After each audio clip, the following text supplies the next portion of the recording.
Mais quand on est petit comme Macky Sall, quand on a du mal à rentrer dans la fonction présidentielle, quand on n'a aucune culture de la démocratie et de l'esprit de droit, quand on a du mal à comprendre comment fonctionne un État, mais c'est de notre faute, nous, qui l'avons mis là où il est. Macky Sall ne mérite même pas d'être un berger. Il n'a même pas les capacités de diriger un troupeau de moutons. À plus forte raison, 16 700 000 Sénégalais. Et voilà les dégâts.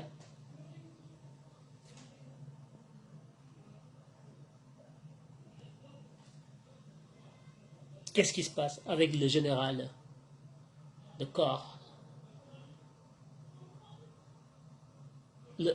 l'ancien haut commandant de la gendarmerie nationale, en l'occurrence Jean-Baptiste Tine. ñoom ñu ne dañ ko wàcc.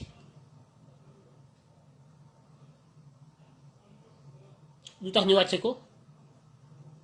waxuñu ko de. Supposons nañu d'accord na nañ leen maye ne ñoom ñoo ko wàcce, Macky Sall da ko wàcc.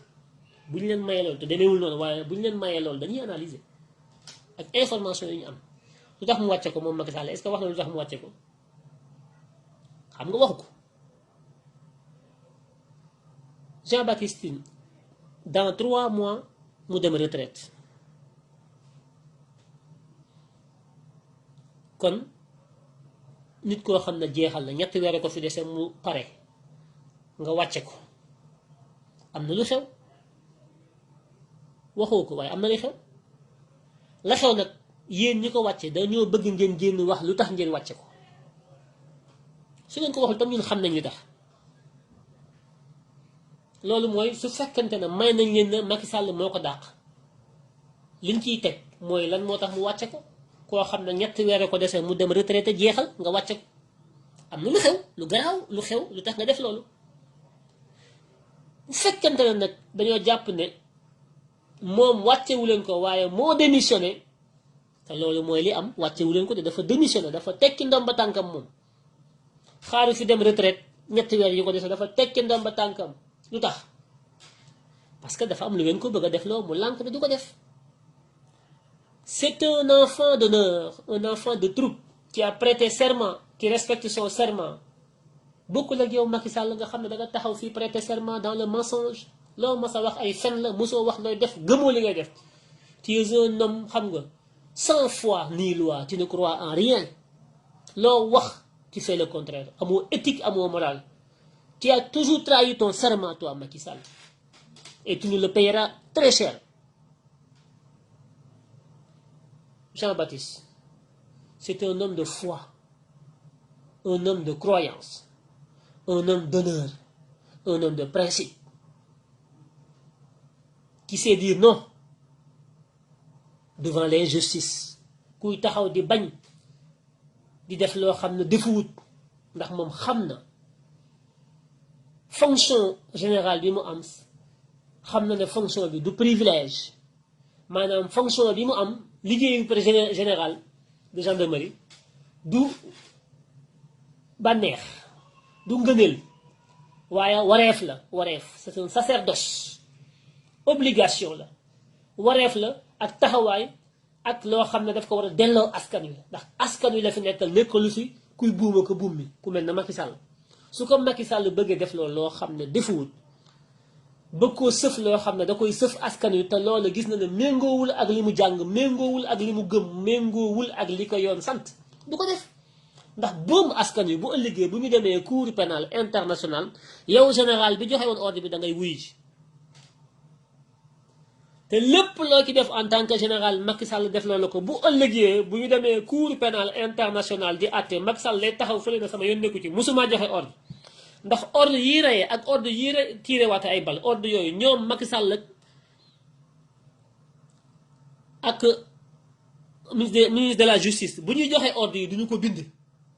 ay ordre la ñuy yox dañ la koy wax, te du sax ñoom ñoo la koy wax directement, dañuy ut ku ñu jaar ci ku leen jege kooku wax la ko ne le président nee na, duñ ko bind fenn. nga déglu leen joxe ay ordre bañu rey ci ay nit boobu leen ñu yóbbu leen ci tribunal international leen àtte, su boobaa Macky Sall day taxaw fa leen sama yoon nekku ci, musuma ko yëg, musuma joxe benn ordre. Vous les hommes de tenue, les officiers les sous-officiers les colonels les généraux maa ngi yéen laay waxal ordre bu ñu leen jox de façon verbale te binduñu ko ci këyit ba ngeen exécuté ko ba mu am génocide wala mu am homicide, vous serez seul responsable devant la cour pénale internationale. On a les vidéos, on a tout. Ku leen ciy jox ordre na ko bind de façon écrite. Rey leen na ko bind, tiire leen na ko bind, sànni leen ay lacrymogène ki leen ñi leen jox ay ordre nañ leen ko bindal. Il faut que mu leer. Comme le général Jean-Baptiste Tine, démissionnaire de ses fonctions du haut commandant de la gendarmerie nationale et du directeur de la justice militaire, gannaaw ba ñu ko bëgg a defloo yu bon mu lànk ci dal ci kaw askan wi xoqatal leen dóor ay fatal rey leen ci manifestation yi fi amoon mu taxaw lànk gérer ko de façon professionnelle, def li mu war a def ak fi mu war a yem mu yem fa, ñu am ci ñoom défaite ak naqar bu metti ñu yaakaar na pare nañu ñu ñëwaat ne dañuy recruter ay nit dañ ko war a dugal ci biir police bi ak ci biir gendarmerie bi indi seeni nervi yi nekkoon ca manifestation mois de mars ba doon bundu xatal askan wi ñoom lañ ne nañ leen dugal ci biir gendarmerie bi général bi da leen duggi daal. La gendarmerie est un corps d'élite par excellence. On y rentre avec conviction, avec compétence, avec donc un devoir de servir. On n'y rentre pas parce qu'on est militant de la paire. On n'y rentre pas parce qu'on a des muscles. On n'y rentre pas parce que c'est Macky Sall qui a décidé ainsi. Non, ça ne se passe pas comme ça. Voilà la vérité. Macky Sall, le maire,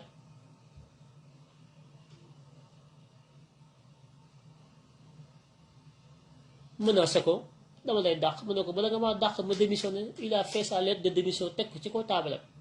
Il n'a pas été le premier à le faire. Feu Bruno Diatta avait démissionné dans le bureau de Macky Sall. Gannaaw ba ko Macky Sall bëgg a manipuler ci ay yoo xam ne dans l'état, Bruno Diatta taxaw lànk fëgg ci table gi ne ko duma ko nangu. J'ai servi loyalement Senghor, j'ai servi loyalement Diouf, j'ai servi loyalement Wade. Ma ñëw tombé ci yow Macky Sall nga bëgg maa def loo xam ne man depuis Senghor kenn mësuma koo def loo. Moi je suis un homme d'honneur, je refuse. Bruno Diatta Macky Sall ne ko eh bien tu me présentes ta lettre de démission. Mu dugg bureau Bruno Diatta bind lettre de démission ñëw teg ko ci ko table Macky Sall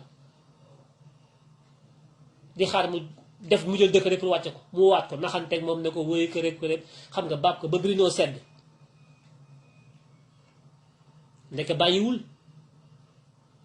moom li muy bañ mooy nga défier ko mu ne lii nga ne ko nee loolu lay bañ. Da lay wàcce bu la mënta wàcce daf lay reylu da lay rey. C'est un assassin moom Macky Sall. Il a fait beaucoup d'homicides te bu wàccee dinañ ko leeral homicides yooyu yëpp dinañ ko leeral. Bu laajee ñu dem jëli le corps de Bruno Diatta on va l'autopsier parce que Bruno Diatta il faut que ñu xam lu ko rey. Le général Niang il faut que ñu xam lan moo ko rey. Cheikh Tidiane Diakhaté bu président conseil constitutionnel bi dee en 2015 il faut que ñu xam lan moo ko rey. C'était le mari de Seynabou Ndiaye Diakhaté bi nga xam ne moom lañu yóbbu OFNAC mu remplacer Nafi Ngom Keïta. Seynabou Ndiaye Diakhaté boobu pourquoi ñu yóbbu ko OFNAC après le décès suspect de son mari feu Cheikh Tidiane Diakhaté, ancien président du Conseil constitutionnel. Une mort subite suspecte comme la mort de Bruno Diatta. Notez leen bu baax li ma leen di wax ñi ma leen di liste fii yëpp le jour où le pouvoir bascule on va exhumer leur corps pour faire des autopsies xam lan moo leen rey.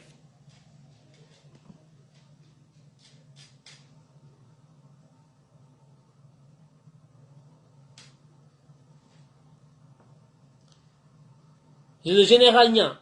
il faut que nous autopsier son corps, il est mort de quoi?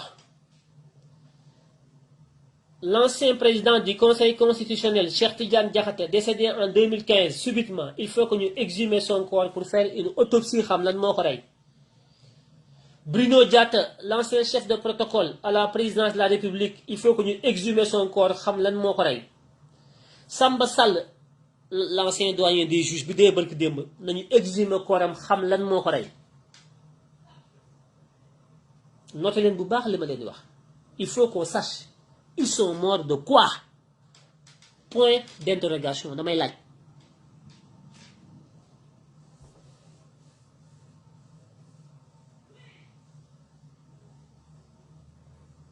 damay laaj attendez-vous un jour à la disparition de Adji Sarr bi ngeen gis nii attendez-vous un jour mun a mëy ñu ne elle a disparu kenn du xam fu mu nekk Adji Sarr attendez-vous un jour à sa disparition noo fi leen bu baax li ma leen wax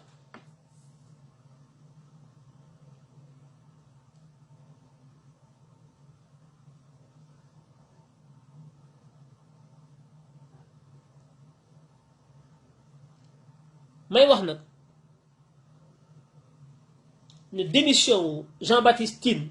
le général donc de corps bi mu def nii à 3 mois de sa retraite dafa am lu muy tekki ci malaise ci ñàkk a déggoo ci lu ñu bëggoon a pousse parce que doxuñu ci état ñoom xamuñu état gëmuñu état Ablaye Wade nag moo ñu tooñ li ñu dal ci Sénégal yépp Ablaye Wade moo ñu ko teg ndax ci ay manœuvre am ak bëgg a teg doomam ak di jéem a manœuvrer muy Karim Wade manœuvre yooyu mu doon manœuvrer ci reñam moo indi Macky Sall mi tey dàq Idrissa Seck bëgg a Karim Wade jël ci gën a nul ci entourage Ablaye Wade muy Macky Sall mu jël ko taf ko ci wetam ba lii dal ñu tey loolu wëlbatiku dal ci kawam moom xëpp ci kawam tey il subit les conséquences de ça de ces magouilles lui en tant que Ablaye Wade ñu dàq le général Tine indi Moussa Fall qui est Moussa Fall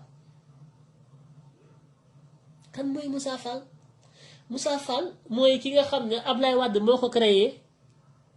ci rajo Ablaye Wade ci la amee doole ci la nekkoon di def ay magouilles dem leen ngeen lire Abdoul Aziz Ndaw le colonel Abdoul Aziz Ndaw pour l'honneur de la gendarmerie nationale tome 2 de son livre fracassant prémonitoire son livre est un livre prémonitoire ba ñuy bind ci Moussa Fall di wax ci Mactar Sow booba xamuñu ne tey daañu ñëw ba agsi fii Macky Sall di faire recours di daw di jëli Moussa Fall di ko def général de la gendarmerie cela n'augure rien de bon préparez-vous à la guerre civile ba Abdou Aziz Ndaw di wax ne Moussa Fall est prêt à tuer pour ses intérêts l'actuel général bi Macky Sall nommé est prêt à tuer pour ses intérêts il est prêt à tuer pour sa hiérarchie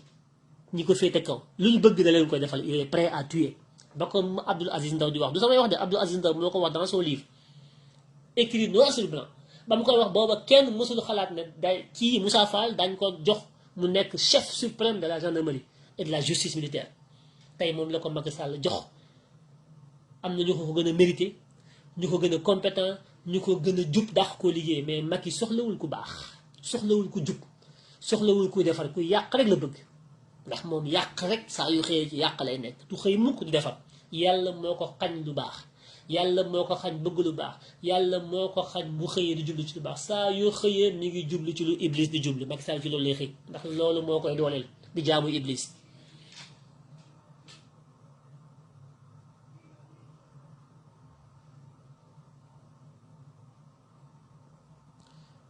oui dans l'armée saa yu ñu la sanctionné à chaque fois que ñu sanctionné li ñu lay njëkk a proposé mooy un poste d'ambassadeur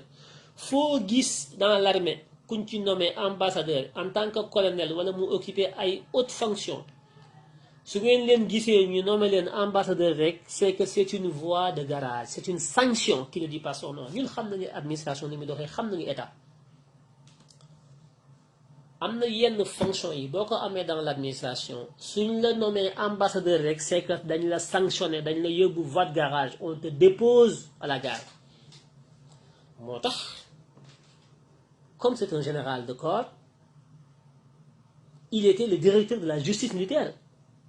enquête bu ñu def section de recherche enquête bu ñu def dans toute la gendarmerie sur toute l'étendue du territoire enquête bu ñu def le général il a le dossier entre ses mains c'est l'homme le plus informé que Macky Sall il est même plus informé que Macky Sall le général il a tous les dossiers tout il sait tout c'est un homme bourré d'informations stratégiques et sensibles kooku soo koy dàq doo ko dàq sax Macky Sall mënta dàq général un général kenn du ko dàq da nga koy woo négocier ak moom proposer ko ambassadeur wala nga proposer ko yenn poste yi pour négocier ak moom mu nangu wala mu ñàkk nangu mais comme kii moom dañ ko proposer lépp mu lànk ne man damay démissionner te démission bi défaite la xam imaginer ngeen yéen tey jii ñu ne woon le général de la gendarmerie a démissionné publiquement xam nga su ko neexoon mu démissionné publiquement woo rajo yi def conférence de presse ne damaa démissionné souvent dañ koy poursuivre au niveau militaire mais comme ñoom dañu am benn loi bu leen régir une loi militaire amuñu droit def yenn yi loolu moo tax ba la ñu démissionné dañuy dem wax ak à qui le droit muy le chef suprême des armées di le président de la république moo tax la ñuy def foofu lañ koy defee ba mu demee wax leen damay démissionné ñoom dañoo tourner affaire bi jël décret ne dañ ko wàcce mais wàcce wuñ ko dafa démissionné parce que c'est une défaite extrêmement grave que ñoom ñuy wax ne suite à la démission du général Jean-Baptiste Tine monsieur le colonel Moussa Fall a été nommé au commandant de la gendarmerie nationale loolu c'est un aveu de taille donc dañ koy camoufler le décret est un décret de camouflage buy nëbb ne le général Tine dafa démissionné en réalité dafa démissionné mais ñoom duñ ñu ko waxee noonu dañuy jël décret ne Macky Sall daf ko wàcce pour wane ne c'est Macky Sall qui décide c'est lui qui a la main c'est lui qui a l'autorité parce que l'autorité du chef ne doit pas fléchir ne doit faire l'ombre d'aucun doute donc il faut toujours montrer que c'est l'homme qui a décidé et non l'autre c'était le cas de Thierno Alassane Sall quand il a démissionné ils ont sorti pour dire que démissionné wul Macky daf ko dàq parce que la démission chez Macky Sall c'est une défaite moo tax ku démissionné dañ naan dañ la dàq fekk non le général Tine n'était pas d'accord par rapport aux sanctions yi nga xam ne jël nañ ko teg ko kii nga xam ne mooy capitaine Touré ce sont des hommes d'honneur le capitaine Touré le lieutenant-colonel Abdou Mbeng l'ancien responsable de la section de recherche aujourd'hui nommé lieutenant-colonel il y a des gens qui ont des valeurs dans la grande muette. Aujourd'hui, on n'a plus une grande miette, on a une petite miette. Parce que quand on a un Moussa Fall à la tête de la gendarmerie, eh bien, il n'y a plus de mythe. Ça ne fait plus rêver. La gendarmerie, ce n'est plus un corps d'élite. Les gens n'en rêvent plus. Elle a perdu de son aura, elle a perdu de sa prestige, elle a perdu de sa crédibilité. Parce que Macky Sall lui-même est au sommet de l'État pour dépouiller l'État, pour faire taire l'État, pour faire xam nga c'est un homme mais méchant, un homme médiocre, c'est un homme satanique. Voilà la triste réalité, mais tout ça, c'est de notre faute, nous, moi, vous qui m'écoutez. C'est de notre responsabilité, parce que nous refusons de prendre nos responsabilités en main. De nous mutualiser d'être ensemble ñun ñëpp bokk ndey bokk ba jóg taxaw génn ku war a dund ku war a dee dafa jot mais dañuy toog di wax rek ak déglonte ak bët suñu bët ak naan yàlla baax na yàlla na ko yàlla sàmm bi ñu dàqee capitaine Touré j'ai vu cette litanie de yàlla la yàlla sàmm yàlla may mais yéen nit day xeex ci dëgg ba xëy ñu faagaagal ko amu leen lenn lu ngeen koy taxawal lu di ko ñaanal yàlla ñaan c'est une trahison. Nous avons cette habitude de trahir ceux qui se battent pour nous. Nous sommes des lâches. Nous tous, man, yéen ñëpp, nous sommes des lâches. Parce que nit bu ñuy xeexal ba ñu jàpp ko wala ñu dàq ko mu ñàkk liggéeyam li ñuy amuñu lenn lu ñu ko delloo njukko lu dul di ko ñaanal yàlla. loolu ngeen am yéen loolu rek nit ki daal moom mën na xaru pour yéen mais bu amee tolof moom yéen da ngay taxaw fële ñaan rek bu ngeen paree continuer nekk ci seen dund loolu mooy seen loolu ngeen koy fayee man ak yéen loolu lañ leen di fayee. nañu xoolaat suñu bopp nous sommes des traîtres est-ce que ñun jar nañoo xeexal capitaine Touré sacrifice yi mu def est-ce que ñun on mérite ça Ousmane Sonko sacrifice est-ce que mérité nañ ko le général Tine li mu def est-ce que mérité nañ ko ak ñeneen ak ñeneen ñu nekk ci réew mi maanaam suñu comportement yi ñu am moo tax nit ñi duñu nangoo xeex moo tax nit ñi dañuy préférer mel ne Moussa Fall ne nañu ànd ak Macky Sall luñ ci am jël ndax ànd ak Macky Sall li nga am alal am sa lépp sénégalais yi boo ànd ak ñoom buñ la tëjee ci kaso bi kenn du génn sénégalais yi boo ànd ak ñoom buñ la dàqee dañ naan la yàlla baax na muñal jëriñoo àndal kon nañu ànd ak ki nga xam ne moo ñuy jëriñ parce que ni ñuy comporté woo moo baaxul xeexuñu jàppalewuñu kenn ñoo ngi sa ginnaaw yàlla la yàlla sàmm jërëjëf il faut arrêter cela c'est de la lâcheté.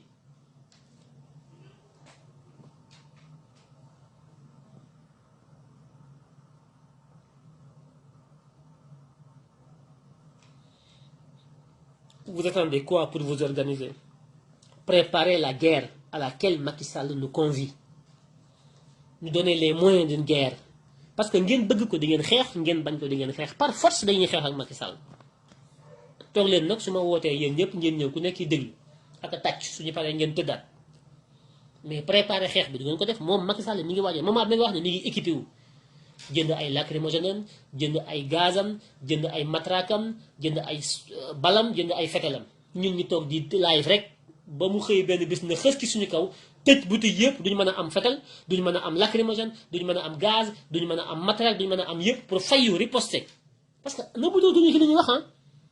day ut fetal ñu ut fetal, mu ut lacrymogène ñu ut lacrymogène, mu dóor bomb ñu dóor bomb. mais loolu ñun lan la ñuy xaar ñun est-ce que ñoo ngi ciy wax ñun pour préparer ko wala ay tàppet ngeen ay mboqan ngeen. vous ne pouvez pas être ensemble dajale xaalis diaspora bi jënd suñu ay masque anti gaz créer suñu ay lacrymogène taxaw parce que loolu la bëgg moom. bu demee ba faagaagal police, bu demee ba faagaagal gendarmerie, gis ngeen nervi yi taxaw gendarmerie coordonné taxaw di wax nervi yi non non non nervi yi di pour gendarmerie di attaquer les civils. gis ngeen leen non wala gisul leen loolu tiitalu leen yéen. di ngeen dama ah kañ dañoo tiit léegi su ngeen tiitee lu ngeen def kañ ngeen di xaar mu sauvé Ousmane Sonko ngeen di xaar mu sacrifié pour ngeen am jàmm yéen. doomu jàmm ngeen bëgg a sacrifié quoi moom mu jóg xeexal leen yéen lu ngeen def yéen xeex bi lu ngeen ciy def yéen. du ngeen jóg dajale seen xaalis ñu jënd ay fetal jënd ay yet jënd ay lépp taxaw créer suñu ay brigade d'intervention rapide ay billets partout ku nekk taxaw naan ak Akhenaton lii nu ñu koy defee que man mënu ma indi idée indi xalaat indi lépp mënu ma leen ko defal. Sénégalais yi dañu tàmm lépp dañ leen ko war a defal dañ leen di waxal jëfal leen organiser defal leen lépp tout ça mais jusqu'à quand ba kañ di ngeen bëgg lépp nga defal leen ko ba mu ne mooy tegal leen ko ci ko table yi ngeen ñëw jariñoo.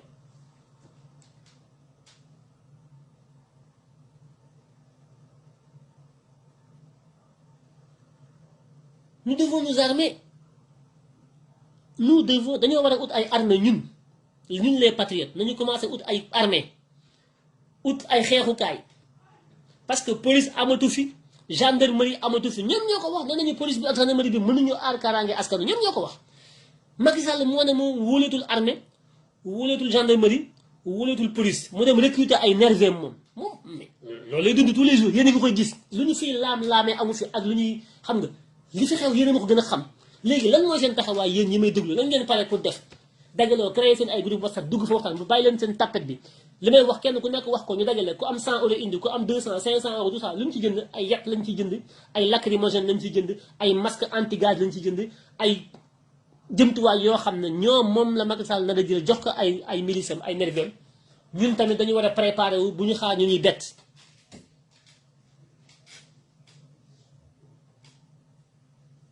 mais bëgg lu yomb toog di xaar bu Akhenaton taalee ñëpp ñëw su paree su keneen taalee ñëpp ñëw ku nekk déglu li may wax lu ci bari vous le partagez avec moi je suis sûr et certain que li ëpp ci li may wax da ngeen ci ànd ak man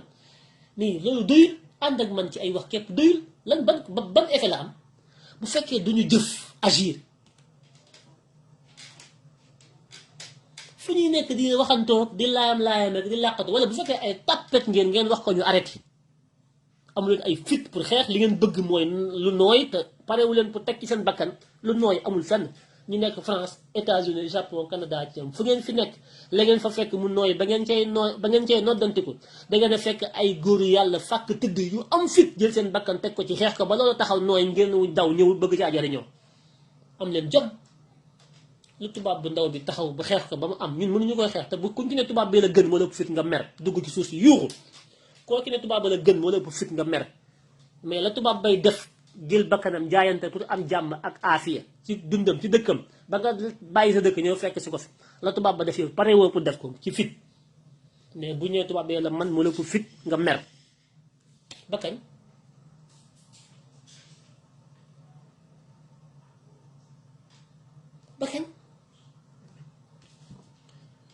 créer ay groupe partout di créer di fabriquer suñu ay lacrymogène di fabriquer xam nga suñu ay cocktail molotov oui Macky Sall moo ñu ci woo bu ñu amee police ak gendarmerie boo xam ne mën nañu maintenir l'ordre loolu waruñu ñun mais réew moo xam ne police ak gendarmerie ba ci leen waroon a dooleel moo leen nasaxal muy Macky Sall ut ay force occulte ak ay milice kooku moo ñu woo ci jaayante nit nag bu ñu demee ba sécurité ci biir réewam kenn mënatu ko koo garantir am na yoon constitution bi may na la yow nga ut ay pexe pour sàmm sa bakkan. La résistance est un droit constitutionnel. il faut que mu leer seen bopp yi te ngeen bàyyi seen yox ak mboqat gi tàppal gi di raqatu ay bu ñu waxee lii dañ naan lii kër di nëbbatu. Ousmane Sonko a été clair hier amul lu muy làqatoog waxam dafa leer naññ amatul lu muy nëbbatoog làq-làqoog naan oui c'est un homme belliqueux dafa bëgg histoire dafa bëgg ñiy wax yépp loolu ay naafeq lañ. képp ku jóg ci réew mi taxaw naan oui dafa bëggul jàmm foo ko fekk mi ngi woote xeex mais wax na dëgg maa ngi moom a yem ci loolu de man xeex rek laa gëm. góoma ay maslaha góoma ay layam-layami góoma ay wax ci suuf góoma ay jël wax naan dama koy woddal yi dunduma loolu man xeex ci laa leen di woo xeex nañ leen ñu xeex yi ndax suñu li ñu bëgg mi ngi ci ginnaaw xeex bu ñu xeexul duñu am dara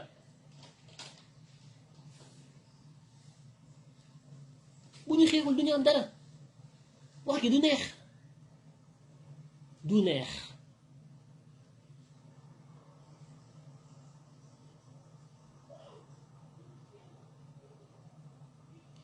toll nañ ci foo xam ne déglootuñu kenn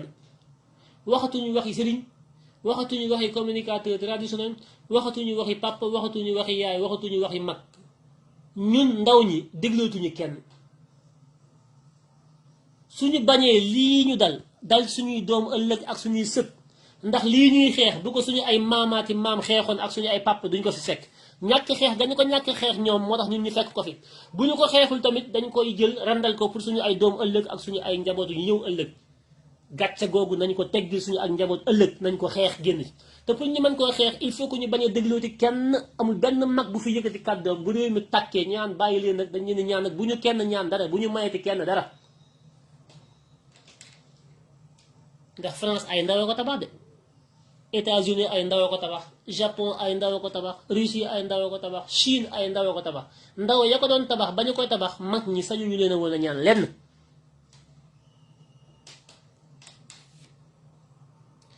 lu ñuy jàng ci réew mi xeex moo ci jiitu patriotisme du am te xeex amul Sénégal nag Ousmane Sonko indi na patriotisme ku nekk naan je suis patriote waaye xamuleen sax lan mooy être patriote ngeen koy wax rek ci slogan ku nekk di ko brandi di bàkku nekk ci réseaux sociaux yi nous sommes des patriotes des réseaux sociaux kese waaye patriote le don de soi pour la patrie mooy le don de soi bi nga xam ne ça concerne le sacrifice ultime sa bakkan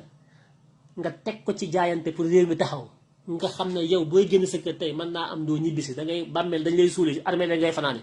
kooku ñi ko fiy wax ñu néew lañu dañuy wax rek pare wuñu kenn yaruñu ci suuf rek ndax ku ci nekk yaa ngi naan njëriñ looy fekke su ma xeexee ba dee may ñàkk samay mbokk ñàkk suñu 14 jeunes yooyu dee ngeen foog na ñoom seen dee googu dafa war a nul ngeen foog na ku mel ne man dama leen a fàtte man ñooñu du ma leen fàtte ba ka rek may dee te bu ëllëgee bu ñu amee dem ci xeex bi dinaa continuer di xeex ba ñoom 14 ndaw yooyu dinaa fexe ba seen tur dugg ci biir histoire bañ koy jàngale ci histoire réew mi histoire géographie ba ñu nekk ay héros ñu dugal leen ci musée yi bind seen histoire def ko ay taarix di ko jàngale ci université yi di ko jàngale ci école yi jël ay yoon ak i tur ak i bërëb yoo xam ne c'est des espaces publics ñu tuddal leen ko def leen ko ba ñoom ñu rester de façon indélébile dans l'histoire du Sénégal parce que ñooñu 14 personnes yooyu dee gisuma ku leen gën a màgg ci réew mi man buñ ma doon limal tey réew mi ñoo ci gën a fonk 14 ndaw yi dee ñoom laay njëkk a yëkkati teg ci ko taabal ci ñooy ñi ma gën a fonk ci réew mi parce que ñooy ñi nga xam ne ñoo jóg di bañ ba seen bakkan dem ci bañ ji gisaguma yéen ñi may wax ni kenn pare wu ci pour loolu sëriñ si ngeen di wax ak mag ñi fi waxuma sëriñ yu démb yi de mais ñi may dundal ñi fi nekk ñi ma bokkoo ñoom réew mi ñi nga xam ne maa ngi ñoom ñoo bokk jamono ñuy dund may dund gisuma ci kenn ku réew mi jaral xeex ba sa bakkan des fi kon ñeent juróom fukki gën a yooyu ñeent yooyu kenn du ñoom ay héros national lañu ñooñu dañ leen war a fonk ñun nag xamuñu sargal ku dee ndax fonk ñu dund parce que baaxuñu bëgguñu lu baax bëgguñu sax ku ñuy xeexal mais li ñu gën a fonk ci réew mi li ñu war a gën a fonk ci réew mi tey mooy fexe ba at bu nekk date boobu mois de mars bi su ñëwatee ñu baisser les drapeaux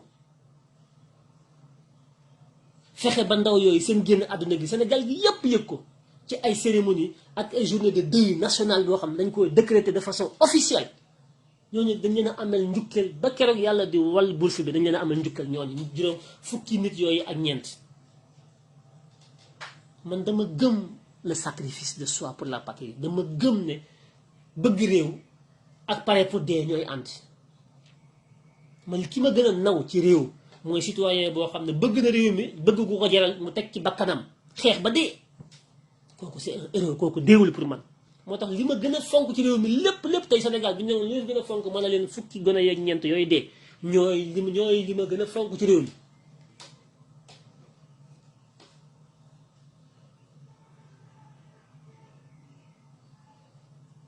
loolu nag culture la dañ koy yar di ko suuxatal nga am ay papa ak yaay yu bëgg réew mi yar la ci bëgg réew mi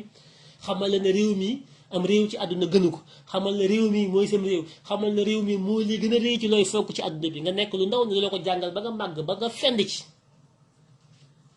patriotisme du lu ñuy inventé, du lu ñuy dabu, dañ kooku da nga ci kooku deret la, day daw ci sa deret, da ngay nekk patrie wala nga nekk lâche.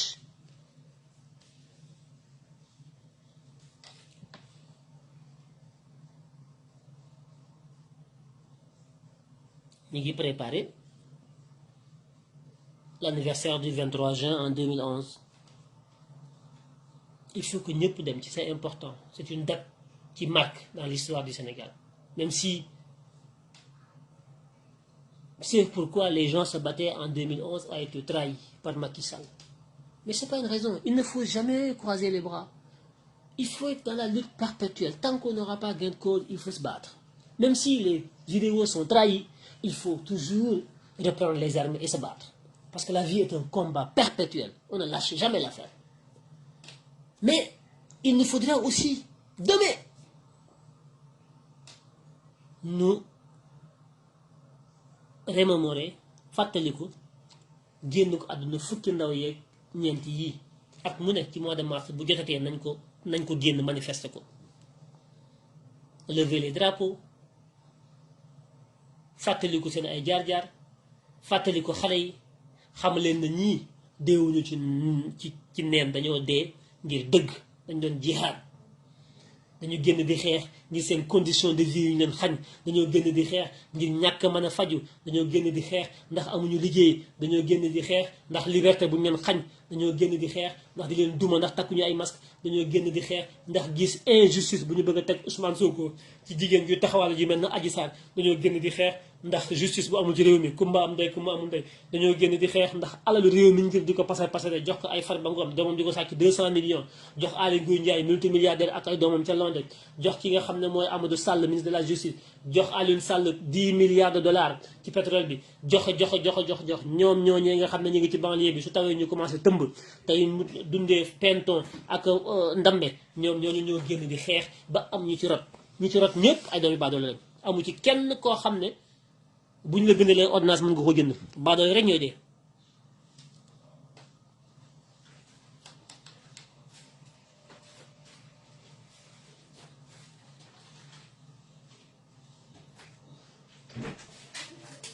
kon li ñuy wax dafa am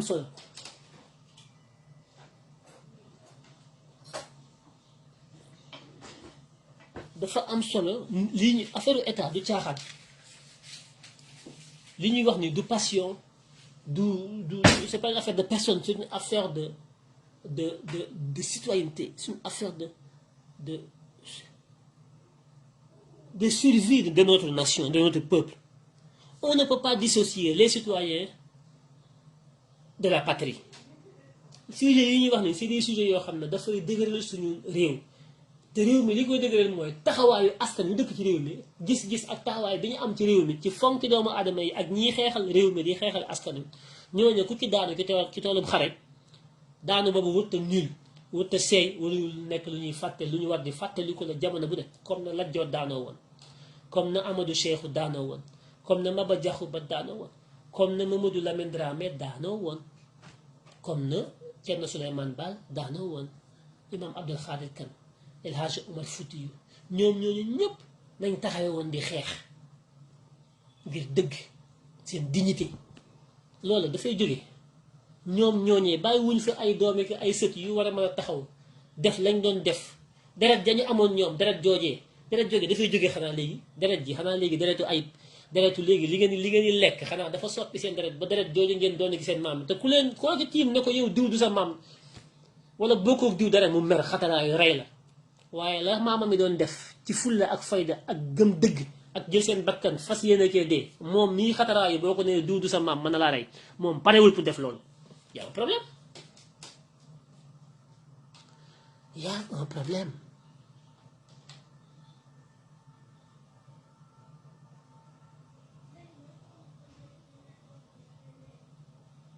y a un problème kenn ku ci nekk nag toogal bul c'est pas compliqué bul dem bu sori toogal ci sa néeg taal sa seetu taal sa lampe toog tiim sa bopp xool sa bopp soo nawee sa bopp di nga xam bu fekkee nawoo sa bopp di nga xam li nga war a def ndax yaa ngi koy def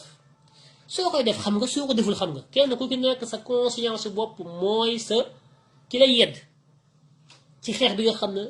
wareef la ci man nekk wareef ci yow mi may déglu nekk wareef ci ki may déglu après te duggagu ci live bi nekk wareef ko koy déglu ëllëg te yéen ñëpp ñun ñoo bokk benn destin mooy leen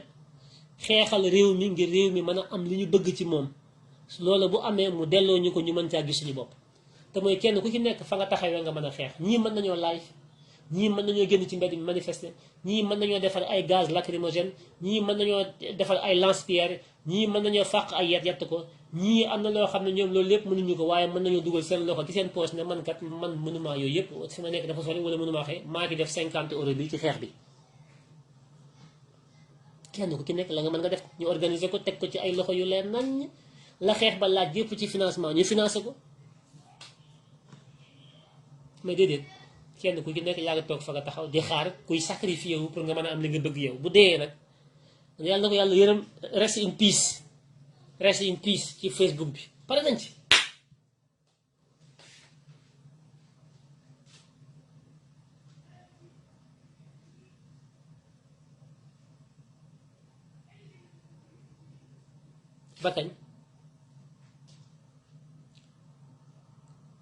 ba kañ di wax ne il y aura encore des vagues de contestation voire même de démission au sein de la gendarmerie et de la police am na ay groupe yu baree bari ci biir gendarmerie bi ak ci biir police bi ñoo xam ne dañ taxaw fas yéenee bañ il y aura une grande crise surtout dans la gendarmerie dañuy taxaw lank le Moussa Fall là il aura de fait des problèmes ñu ëpp ci biir gendarmerie bi ànduñu ak moom ni ñu ko nomee d'accorduñ ci biir police bi ki ñu jox police bi c'était un copain de Farba Ngom daawul jóg kër Farba Ngom moo doon attaaya kër Farba Ngom su Farba Ngom añee ba noppi moo koy attaaya moom lañ def le directeur général de la police nationale parce que Farba Ngom moo ko proposé ngeen foog ne réew mi jàmm la am ñu ko gën a gradé fuuf ñoo xam ne ñoo ko waroon a jiitu ci poste boobu ñu tegg leen dem jëli ko moom ci suuf yéegi ko jox ko mu géré chef ñëpp ci yaama neex seen mbokk Haalpulaar nedd ko bandam ngeen foog ne loolu day jur jàmm dañ leen dem ba ci kanam ngeen xool ñi ngi préparé ay fronde yoo xam ne biir police ak biir gendarmerie Macky Sall bu moytuwul li koy yoot bu ko xamoon dafa yaakaar ne fa xamul rek nañ leen dem tuuti rek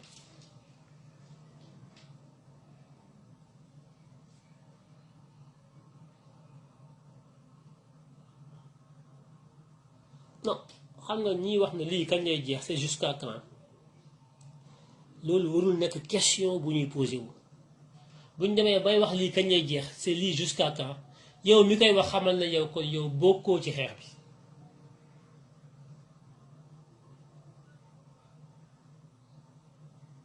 ndax yow war ngaa weesu foo naan lii kañ lay jeex soo demee bay xalaat kañ lay jeex c'est que yow kon amoo solution ci xeex bi yow sax kon xeexoo faf ndax ki nekk dans le feu de l'action di xeex kooku moom du wax naan lii kañ lay jeex ndax moom weesu na fu muy laajte lii kañ lay jeex moom mi ngi ci li koy jeexal moom mi ngi dans l'action ki naan lii kañ lay jeex kooku dafa taxaw di seetaan waaye kii xeex moom pour mu jeex kooku talul di laaj lii kañ lay jeex ndax moom mi ngi dans le feu de l'action moom moment bi ngay xalaat yow moom mi ngi dóorante moom pour mu jeex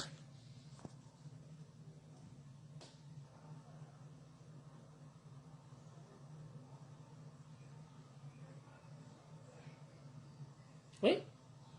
le problème des Sénégalais c'est le manque de patriotisme parce que kenn éduqué wu leen dans le sens de l'honneur patriotique du suñu papa yi du suñu maam yi du suñu kenn xamuñu ko li ñu lay yar rek mooy sëriñ bii na nga bëgg diw kii mooy kër ci yooyu lañ lay yar mais yaruñu la ci bëgg réew mi yaruñu la ci sens patriotique au sens chinois du terme japonais américain français anglais déedéet ay passe-passe lañ lay dugal ay sëriñ bi lii kër ci yooyu lañ lay yar ba nga màgg ci te loolu ñu lay gëmloo naan la bëgg ko sëriñ bay yooyu booy dee ñoom sëriñ bi doo leen gis kiñ lay bëggloo ba mu dëggu sa deret buñ ko tuddee nga xataraayu ndax bëggoo ko ci moom booy dee moom booy dee yoonam nekku ci doo ko dégg mukk mu jëkkati kàddoom ngir sa dund gi jag te pourtant kooku lañ la bëggloo kiñ la bëggloo doo ko dégg mu wax saa yu jógee wax rek intérêt ki lay bunduxataal lay défendre moo tax muy génn di wax waaye du wax mukk pour sa intérêt buñ lay rey di la bunduxataal du wax waaye bu ñu demee yow miy xeex ba njett ci lay bunduxataal muy Macky Sall boo demee ba njett ko ba war koo rey ci la ñuy génn nañ ñoom pour bëgg mu mucc ma mu raw te kooku lañ la bëggloo pourtant sëriñ boobu lañ la bëggloo waaye sëriñ bi du wax mukk ci say condition de vie ñemewu ko su génnee rek mooy njett nga waaye muy Macky Sall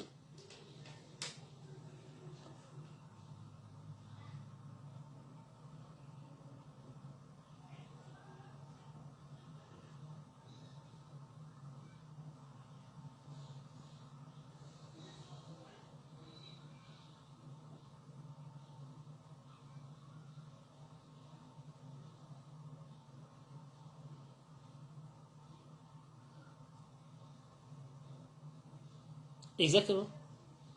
moo tax ma ne il faut que ñu def une grande révolution wax naa ko démb mais nag loolu ñu ko mën mooy jeunesse bu patriotique bu déterminé bu am fit bu ñemee xeex gisaguma ko am na ay benn mais bu ñu amoon une majorité de jeunes bu taxaw sans état d'âme bu sadik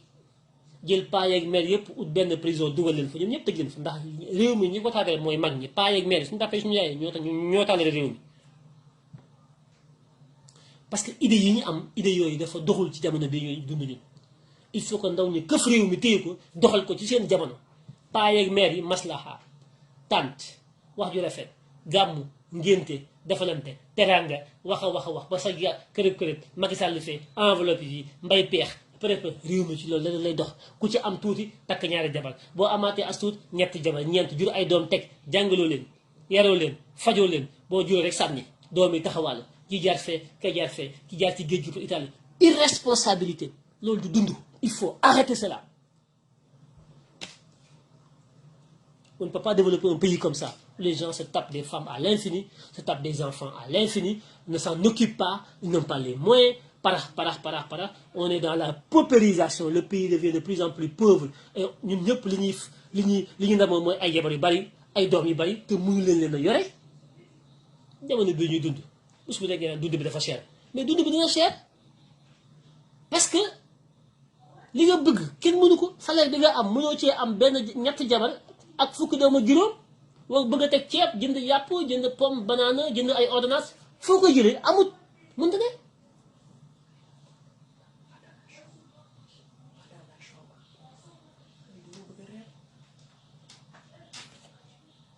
mënta ne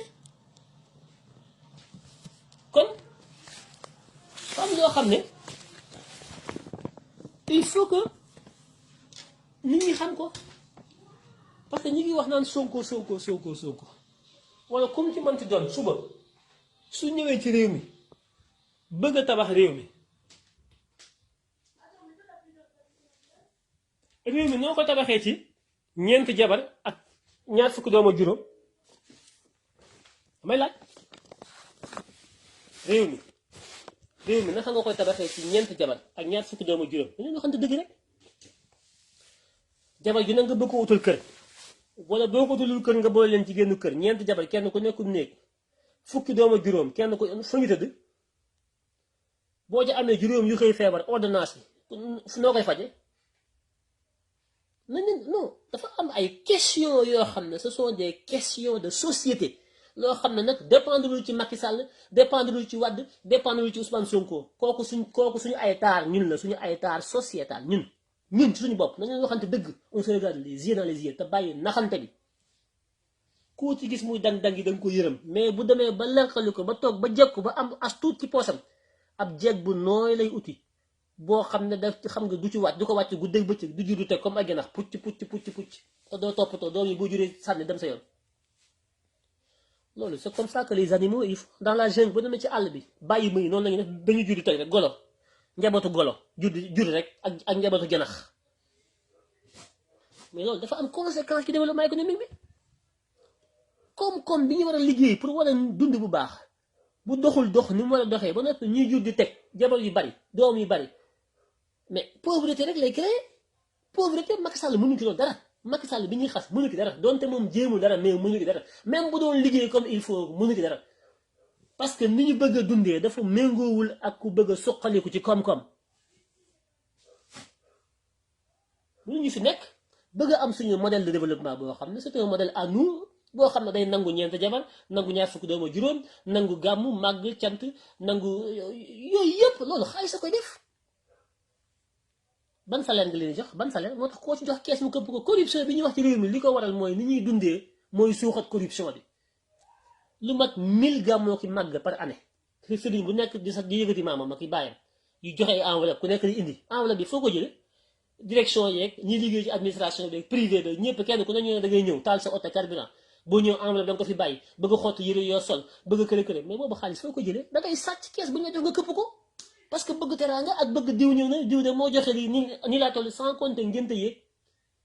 dem màkk yeeg puukare yeeg yooyu yëpp mais fu mais loolu Ousmane Sonko mënu koo lijjanti il faut que mu leer mënta ne alors marocain yi ay musulman lañu iranien yi ay musulman lañu saoudien yi ay musulman lañu qatar yi ay musulman lañu comme ñun est-ce que dañu fay nekk di yor ay ñeent jabar dafa am ay critères objectifs et universels yoo xam ne ñi bëgg a dem ñëpp dañ ci tegu c'est pas une affaire de français ou d'occidentaux takk benn jabar loolu affaire tubaab de affaire rationalité la affaire naar bi daf koy def musulman bi comme yow daf koy def tubaab bi di ko def japonais bi di ko def chinois bi ñoom ñëpp te bokkuñu ay xeet ñoom ñëpp dañoo gis ne bu ñu bëggee dund jamono bi am na seen ay bëgg-bëgg yoo xam ne il faut que ñu organiser ko yemale ko mooy jabar yu bari yi ak doom yu bari yi ndax àdduna bi moo cher kon yëfi nekkul yëfi tubaab yëfi nit ñi am raison la c'est un bon sens universel maanaam xel mu rafet la moo xam ne ñi ci àdduna bi dañ koy partagé dañ ko weccoo nangu ko donte ñoom bokkuñu ay gisin bokkuñu histoire bokkuñu aada bokkuñu culture da ngeen yaakaar ne japonais bi ak français bi ñoo bokk culture jegewuñu bay bokk culture da ngeen yaakaar ne chinois bi ak américain bi ñoo bokk culture jegewuñu bay bokk culture waaye am na foo xam ne ñoom ñaar ñoo fay daje ndax loolu mooy tax ñu mën a suqaliku mooy lan yemale bëgg-bëgg yi ci ay jabar yemale bëgg-bëgg yi ci ay doom yemale yu bari fexe ba méngale ko koom-koom boo xam ne da nga am hôpital bu baax am école yu baax am transport bu baax am dem ak dikk bu baax am njàng mu baax am liggéey bu baax am ay sët yu loola koom-koom bi dañ ko war a méngale ak askan wi ni muy toll lim bi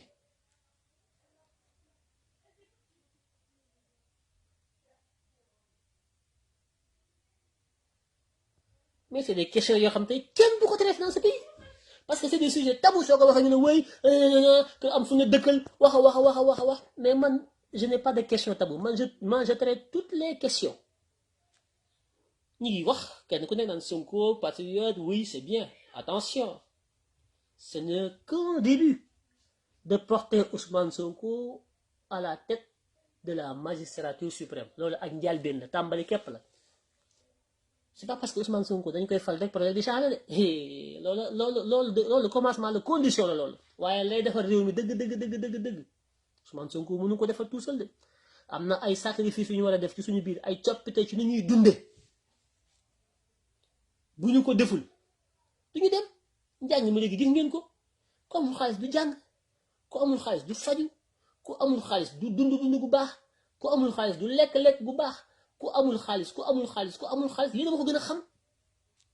gën a xam léegi lan mooy solution bi lan mooy pexe bi da ngeen di génn ci mbedd mi yelwaan man du ma sarax kenn man du ma saraxe man bu ma kenn man du ma saraxe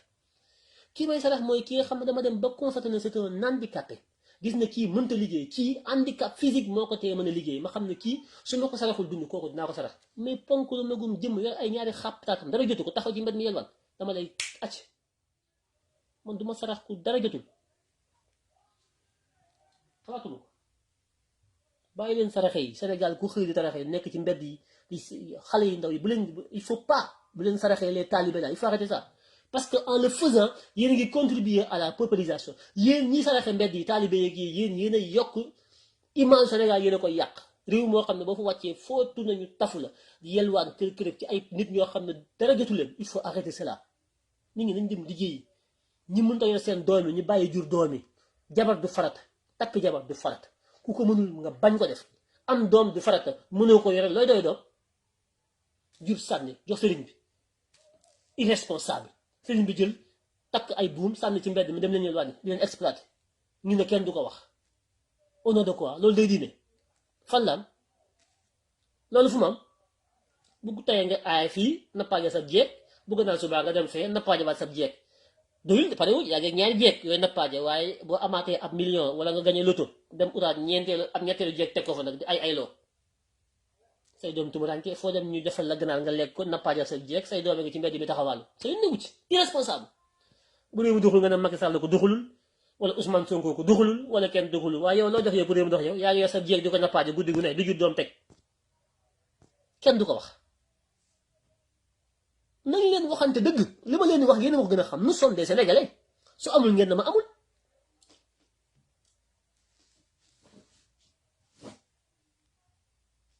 li may wax su amul ngeen weddi ma il faut changer de disque de paradigme le monde est un monde maintenant unipolaire est un monde xam nga de valeur universelle monde bi léegi gis nga wax naa ko fii gis nga Facebook bi réseaux sociaux maa ngi yéen a ngi may déglu yéen ñi may déglu peut-être vous êtes à travers le monde tey su ma doon làkk tubaab àdduna bi yëpp ñoo may dégg wala anglais pourquoi parce que dañu am léegi des canaux de communication yoo xam ne dafay universaliser suñu ay concept valeurs yi dañ ko valeurs yi léegi dafay nekk des valeurs universelles nekkatuñu rek ay Sénégalais yu tëju wala ay Maliens non non non nous sommes dans un monde planétaire un village planétaire il faut ngeen xam loolu léegi ñun Sénégalais yi naka lañu war a mën a dundee ci biir village boobu dañu fay dem yóbbu suñu ñeent jabar ak suñu juróom fukki doom ah yenn suñu ay dàmbay mango ñëw dégg nga maam sol suñuy padam jaxeer ñëw taxaw naan ñun ci monde bi lañ bokk rek bu ko ñun waa yéen su ngeen jógee ñu ne ah ñun ci lañ bokk il faut que ñu jox ñun il faut ngeen dalal ñun ñooñu tubaab bi ne mais yéen ñun amuñu kër gën xaj ñeenti jabar mais fu ngeen koy dugal fukki doom ak juróom mais ay néegi doy amu fi yéen pour ñu dundal leen dafa laaj ay moyens ñaata ngeen di fayee ko ngeen leen ah man de 300 000 laa am salaire wala 500 000 ñu taxaw xool la 500 000 ndax nga ci mën a yore ñaari jabar yor ci fukki doom ak juróom loolu vous mangez quoi lan ngeen di dundee kooku wax day taxaw di la xool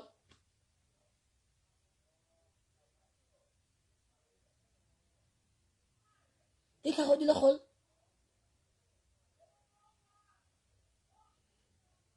day taxaw di la xool kon question yi c'est des questions yoo xam ne dama koy wax nii mais c'est pas le moment quand on aura enlevé Macky Sall indi fi une gestion saine et rigoureuse de nos deniers publics su boobaa question yi yëpp day ñëwaat il faut ngeen xam bu leen yaakaar ne rek dañuy jëlee Macky Sall rek Ousmane Sonko ñëw xaalis bi di circuler gars yi yor ay millions seen poste takk seen i jeeg di nappaaje jël seen i doom di sàddi demeewul noonu de déedéet il faut que beaucoup de choses changent beaucoup de choses ñun nag pare wuñu pour changer dara loo wax ñaan non lii dama ko bàyyi suñu aada la suñu maam yi suñu cosaanu maam kërëb kërëb mais ku leen wax seen maam yi liñ leen def yëpp dafa baax kan moo leen ne maam yi liñ nekkee woon yëpp lu baax la ku leen ko wax même su fekkante ne woon lépp baax na kan moo leen ne li maam yi doon def lu baax yëpp ci seen jamono suñu jamono bi nangu na ko waaw wala déet est-ce que ñun dañu war a nekk une société fermée hermétiquement une société xam nga immuable une société boo xam ne du changer mukk société boo xam ne du soppiku loolu yéen jàpp ngeen ne ñun africains yi nègres yi ñun noonu lañu war a dundee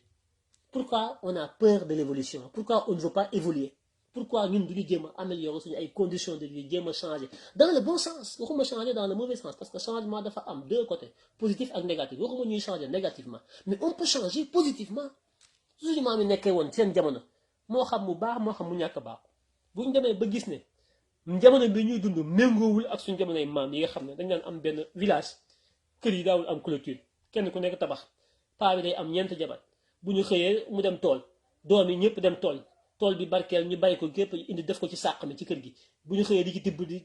togg añ ak reer ak ndékki pepp lay doon laax cere guddi laax cere dem ca teen ba wët dugal baag bi xëcc ndox mi c'est gratuit yi nga indi gaa yi naan boo feebaree ngi dugg ci àll bi ut ay ngeere ki ay xànc xooj jox la jàmbal la nga naan amul ordonnance loolu amoon na ci maam yi moom nañoo am ñeenti jabar ki ay doom yu dul jeex amul nañu ay moyens ñoom pour faj leen médecine bi ci àll bi garab yi ngay jël xànc geeg yooyu dagg taf yëngal ñu faju tool yi moo leen doon dundal mais léegi ñun dañoo am télévision am ay lumière am internet am Facebook di dem ci bureau yi di dem ñii di dem tourisme sur la lune tool yi kenn ce n'est plus voilà tool yi la yàlla xam doy na mënatuñ ci tool yi dara ndax tool yi léegi taw bi tawatul béykat bi bari na léegi bay alal la koy def sax boo amul alal mënoo bay léegi du ay loxo lañ soxla ak ay doom yu bari léegi da ngeen di continuer yéen au nom de quoi naan yàlla moo ngi ne nañ takk ci jigéen yàlla daf leen a takk loo bëgg ma ne la wax de takk gi da koo conditionné amul takk pour takk de takk da nga koy man mënoo doo takk am doom da nga koy mën a yore ndax kullukum raayim la wax boo ko mënul yore doom bi c'est pas forcé yàlla forcéwul kenn waaye bëgg nappaage seen i jeeg bëgg di dóor ndigg guddeeg bëccëg ngeen bëgg ko jaarale rek ki tudd yàlla naan yàlla nee na yéen a yeb yàlla la leen a sant lu ngeen mënul arrêté naan jot na pour takk jabar kenn du ko jot takk jabar dañ koy man am ay doom dañ koy man kenn du ko jot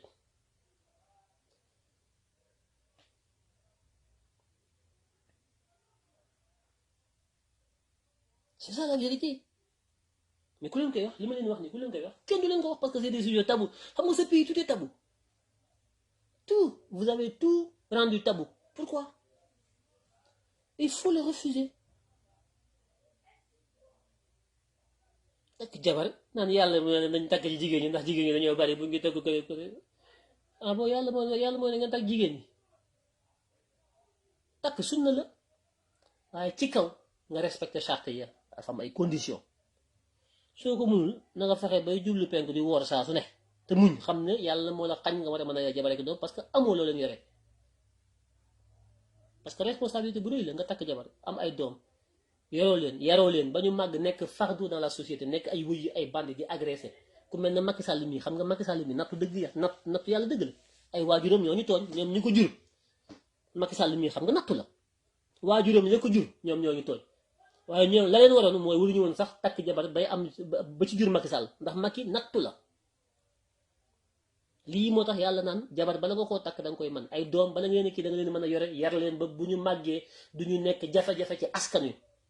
la preuve xoolal Macky Sall mi ni mu nekkee fitna ci Sénégalais yi xam nga ne bii bu ndeyam ak bàyyam bu ñu ko xamoon du ñu ko jur ndax lii fitna la loolu lañ ciy bañ lii la ñuy bañ moo tax du caaxaan famille du caaxaan sëy du caaxaan du lu ñuy dox rek naan dama koo mat ak kii takk na man takk gu ma am naa téeméeri am naa juróom fukki at amaguma jabar rek amaguma doom et après soo amul jabar amoo doom après où est le problème la mooy problème bi et après il faut que ñu muté il faut que ñu dem vers cette société xam nga de cette société qui pose les bonnes questions cette société qui s'adapte il faut que ñu nangu di changer dans le bon sens di adapté wu parce que nous sommes des êtres humains si nous ne sommes pas capables de nous adapter c'est que nous sommes encore à l'étape animale il y a que les animaux encore que certains animaux s'adaptent il y a certains animaux ils ont cette capacité d'adaptation très puissante ce qui est fondamentalement une qualité humaine. Ce n'est même pas une qualité animale. Les animaux ne sont même pas susceptibles de s'adapter. Encore que, ils s'adaptent. Bu ñu demee ba bàyyi ma yi mën a adapté wu mën a xool fu jafe ñu fexe ba mën faa nekk waxantu la ñun nit bu ñu mënta adapté wu dans la vie dans le bon sens waaye naan attention lii suñ cosaan la sama maam yi am na loo xam sama maam dañ ko dema koon def sa maam yi lañ mën da nga koo mën suñu maam yi lañ mën ñun mënuñu ko lañ daan dundeewuñu ko lañu bëgguñu ko fañ jëmli woon jëmuñu ko ñun ay taax yu baax lañu bëgg def ci ay climatiseur am ay oto yu baax yoo xam ne dangay dem ko ñëw am médecin yu baax duñu naan ay xànca ki ay ngeere ki ay reen déedéet dañuy faju bu baax dem ci ay clinique dugg ci rompalaan gi di wër àdduna bi suñu maam yi ay fas lañ naan wala ki ay gëléem a koy dox bu ñu bëggee lekk yàpp dugg ci àll bi jàpp ay mbëtt ki jaar yéen da ngeen di lekk yéen yàpp ngeen di lekk leen mbëtt lekku leen jaar suñu maam yi kërëb il faut arrêter il faut arrêter kon di ñaax rek gendarmerie police armée di leen wax ne il faut que ñu sauver seen honneur en sauvant xam nga l'intérêt général. Les Sénégalais aujourd'hui attendent, les Sénégalais sont inquiets, les Sénégalais aujourd'hui sont dépassés par les événements liés au nervi de Macky Sall. Il ne faut pas que pour l'intérêt de 10 ou 15 personnes Macky Sall ait entourage les forces de défense et de sécurité que vous fléchissez. Refusez de vous soumettre à l'autorité qui ne vise pas l'intérêt général. Seul le peuple est souverain. Servez le peuple, servez la nation de façon loyale, avec honneur, pour que demain, vos noms restent dans les annales de la République sénégalaise. Le nom de Moussa Fall, actuel haut commandant de la gendarmerie, est de jamais, et plus que jamais entaché par le livre de Abdoul Aziz Ndaw sur le nom de la gendarmerie nationale. C'est terminé. C'est une leçon pour yéen ñi fi nekk tey. Vous,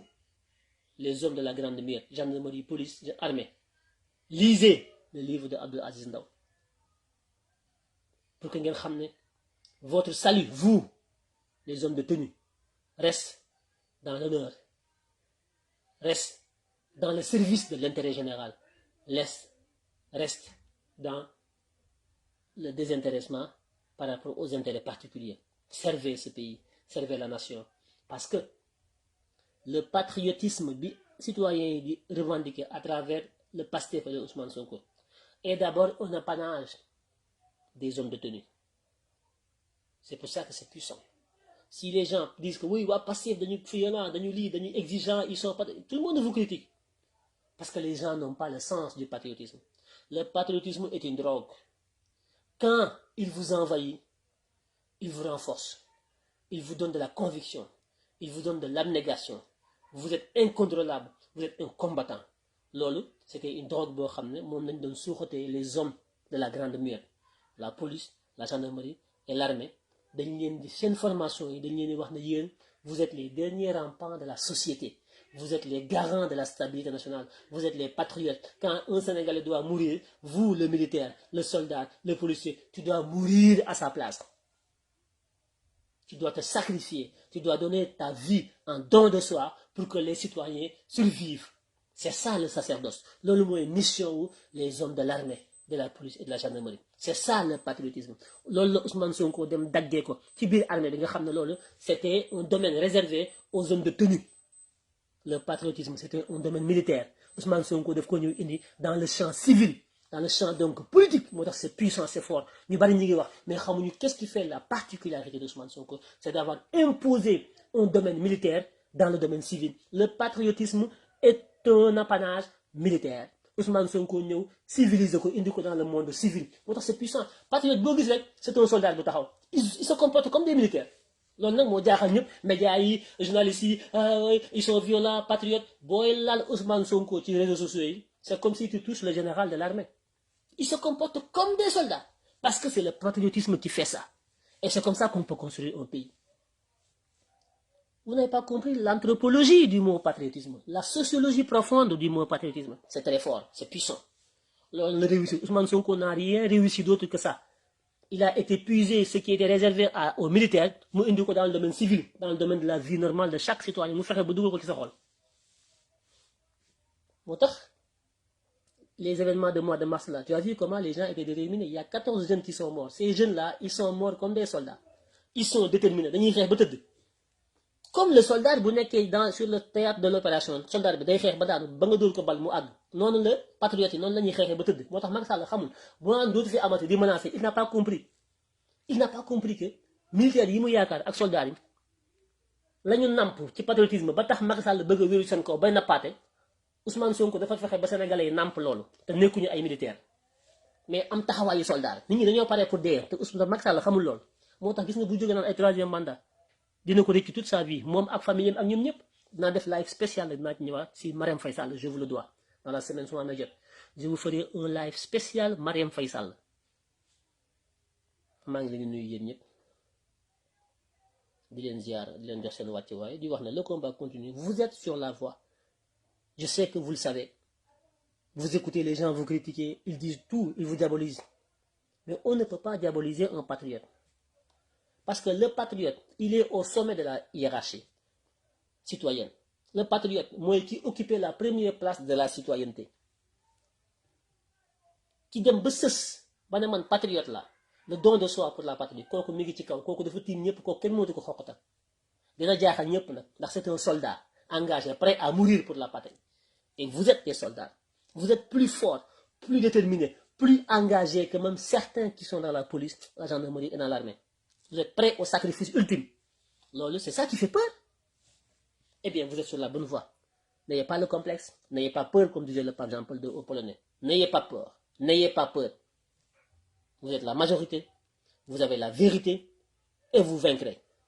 C'est ça la vérité. Vous n'avez qu'un xoxotal. Médias corrompus, non, on s'en fout. Nous, on n'écoute pas les médias. Notre média, c'est ici, sur les réseaux sociaux. C'est tout.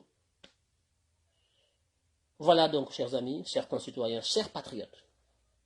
Et on ne peut pas construire l'Afrique sans le patriotisme.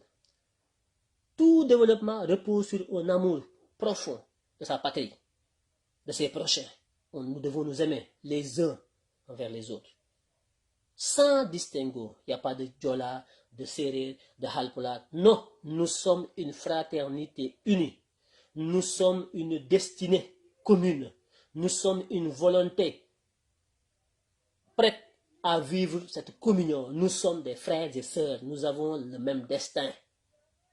Nous devons aujourd'hui consolider cette ferme volonté de vivre ensemble si nous voulons survivre. Kon loolu mooy li nga xam ne moom laa leen doon indil tey di leen jox seen wàccuwaay yéen ñëpp di leen ziyaare di wax ne le combat continue. Vive le Sénégal, vive les patriotes, vive le patriotisme qui va construire le Sénégal et qui va nous permettre de construire la sous-région, le Sénégal, les deux Guinées, le Mali, la Gambie, ainsi de suite, jusqu'à ce qu'on puisse un jour construire cette grande Afrique de la mère patrie, cette grande Afrique